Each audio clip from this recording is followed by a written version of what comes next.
Thunder of helicopter blades, audio overnode, cable news sirens cranked to 10, fast-paced, tense percussion kicks in, dramatic sound effect, metal snap, sound effect, digital ticking timeline metrum kicks in Encore VO. To understand this architectural nightmare, you have to look at the engineering timeline. The year is 2014. Dubai's real estate market is accelerating at warp speed. Foreign capital is flooding the UAE, and developers are moving away from standard plots to build hyper-complex, megatall structures.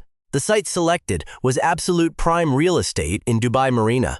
The blueprint called for a massive 3-tower mixed-use complex containing 504 ultra-luxury penthouses, a 184-room 5-star boutique hotel, and 166,000 square feet of high-end retail space.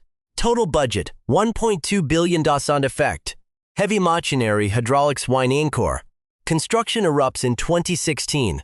Thousands of workers, fleets of continuous concrete trucks, and massive tower cranes dominate the marina skyline. By 2018, the structural concrete cores for all 3 towers, 49, 40, and 28 stories, are successfully cast. But then, the project hits the invisible wall of capital dependency. Megastructures are not built with cash on hand. They rely on precision-timed financial tranches. If a single payment tranche drops late, the entire logistical supply chain shatters. And in late 2018, the financial pipeline fractured. Money stopped flowing from the international parent conglomerate. In November 2019, the site went totally dark. The contractors walked off. The heavy machinery froze. Sound effect, wind howling through hollow concrete Encore VO. For 6 years, these towers have faced the ultimate engineering adversary, the brutal UAE climate. When you leave an unfinished concrete skeleton exposed to ambient coastal conditions, the structural toll is compounding. First, heat expansion. Dubai's summer temperatures regularly breach 50 degrees Celsius. Without internal climate controls or a finished curtain wall, the bare concrete and exposed structural joints expand and contract violently every 24 hours. This creates immense microstress across the load-bearing columns. Second, coastal humidity and saltwater air. The site is built on high water table reclaimed land.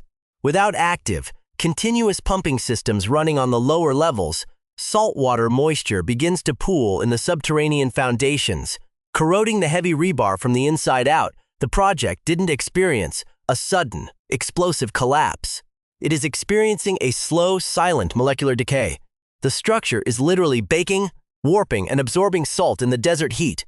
Sound effect, low sub-bass rumble.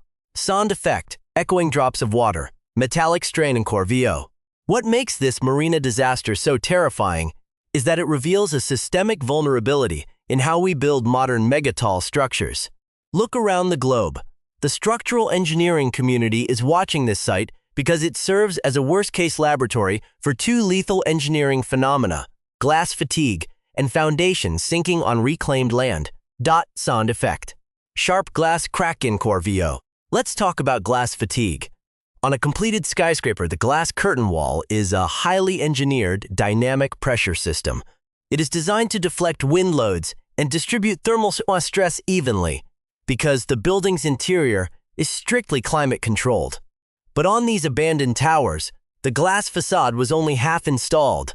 This means the wind enters the open structures, creating massive internal pressure cookers. Combine that localized air turbulence with external temperatures shifting violently from blistering daytime heat to cool desert nights, and the half-installed glass panels experience extreme thermal shock. The structural sealant silicone is literally melting and degrading under UV radiation. The panels are fatiguing, they are becoming unstable. Sound effect, deep underground rumble Encore VO. But the nightmare buried beneath the sand is even worse. The sinking threat of reclaimed coastal ground. Dubai Marina is built on heavily engineered, reclaimed land with an incredibly high water table. When a mega tower is active, heavy-duty, computerized dewatering pumps run constantly in the basement levels to keep the subterranean pressure stable and prevent saltwater intrusion for 6 years. This site has lacked consistent power and active maintenance. Without those pumps running at full capacity, hydrostatic pressure builds up beneath the foundation slab. Salt water from the Arabian Gulf seeps into the basement, attacking the concrete piles. When salt water hits unsealed, non-cured foundation concrete, it triggers chemical degradation. The moisture slowly corrodes the internal steel reinforcing cages, causing the concrete to spall and crack. As the foundation weakens under thousands of tons of dead weight, the risk of uneven settlement or sinking skyrockets. A fraction of a millimeter of tilt at the base translates to a massive, dangerous lean at the 49th floor. Sound effect, tense reality hit whoosh. Sound effect, cacophony of telephone ringing, paper shuffling.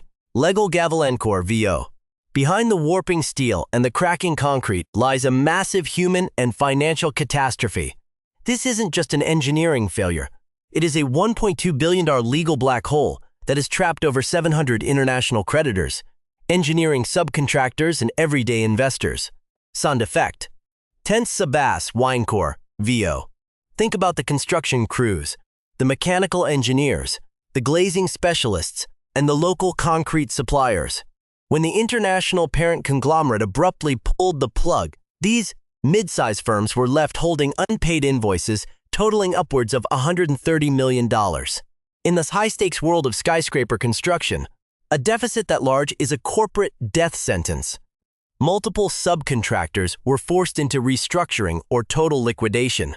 They did the heavy physical labor, paid for the raw materials out of pocket, and got absolutely nothing in return. Then, look at the buyers.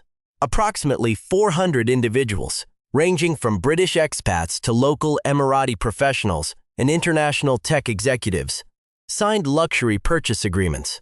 They paid massive non-refundable deposits for a dream, an ultra-exclusive penthouse overlooking the marina, integrated into a 5-star global hotel brand. Expat investor, VO actor recreation. We put our entire life savings into that 35th floor unit. We were told it was a sure bet. Now, every single day on my drive to work, I have to look up at that empty concrete skeleton. It's a ghost tower. Our money is trapped in midair, and nobody can tell us if we'll ever get a single dollar back. Sound effect, swift whoosh of Diamond's Encore, VO. Why can't the local authorities just seize the site, bring in a demolition crew, or hand it over to a new builder? Because of the sheer complexity of international corporate bankruptcy, the primary developer is entangled in multi-jurisdictional insolvency proceedings spanning from East Asia to offshore tax havens. Even though the local real estate regulatory framework is highly advanced, untangling $1.2 billion in cross-border debt, conflicting contractor liens, and foreign corporate asset freezes is a legal labyrinth. The property rights are locked tight in a standoff. Local municipalities can issue heavy fines for site neglect and safety violations, but they cannot simply wipe away a web of international debt with the stroke of a pen. The result? The site remains a dead zone. The cranes remain frozen in place, and hundreds of families and businesses are left staring at a structural skeleton that symbolizes their shattered financial futures. Sound effect, heartbeat monitor, tracking down. Sound effect, urgent cybernetic clock ticking to a crescendo encore VO. So, how does this multi-billion-dollar standoff end? The clock is ticking with brutal precision. The global summit is rapidly approaching, and the UAE's premier luxury corridor is being held hostage by 49 stories of decaying concrete. Sound effect. Drilling construction impact echo encore VO. The site has recently entered forced auction proceedings, with bids coming in at a fraction of the original $1.2 billion cost.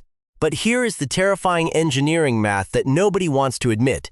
Even if a master developer buys the carcass tomorrow, it will take at least 4 to 5 years to fix the structural glass fatigue, remediate the saltwater foundation damage, and finish the interior fit-outs.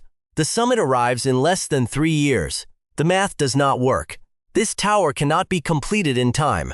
The only open question is whether it will stand as a hollow, fenced-off skeleton, or if a new owner will perform a radical high-stakes demolition. Sound effect, low, ominous, synth patcore VO. This marina ghost tower is a stark warning. It proves that no matter how wealthy a city is, its skyline is always vulnerable to the chaotic currents of global finance.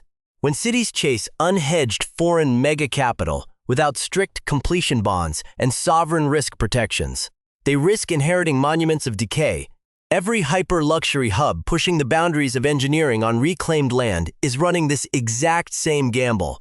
This time, the gamble failed. Drop a comment below. What should be done with this $1.2 billion structural time bomb before the world arrives? Should they push for an impossible hyper-accelerated finish, detonate it completely, or leave it standing as a warning to the rest of the world?